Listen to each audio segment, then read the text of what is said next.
பார்த்திங்கன்னா Airtel DTH ஒரு கம்ப்ளைண்ட்காக வந்திருக்கோம். எல்எம்பி பார்த்திங்கன்னா வீக் ஆகிடுச்சு. வீக் ஆகி எல்லாம் பார்த்திங்கன்னா ரொம்ப பழைய மாடல். கொஞ்சம் எல்லாம் தண்ணி பட்டு வெயில் அதுனால எல்லாம் டஸ்ட்டு ஃபார்ம் ஆகிடுச்சு.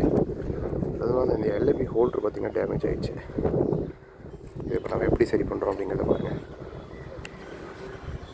இது வந்து பார்த்திங்கன்னா புது எல்எம்பி. இது வந்து ரீப்ளேஸ் பண்ண போகிறோம்.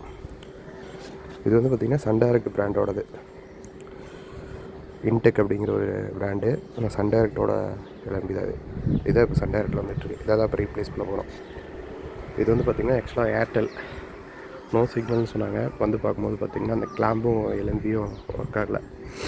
மழை பெஞ்சு தண்ணி உள்ளே போயிட்டு கொஞ்சம் ப்ராப்ளம் ஆயிடுச்சு. அதுவும் இல்லாத எல்எம்பி ஹோல்டர் வேறு கொஞ்சம் டேமேஜ் ஆகிடுச்சு. இப்போ எப்படி சரி பண்ணுறோன்னு பாருங்கள்.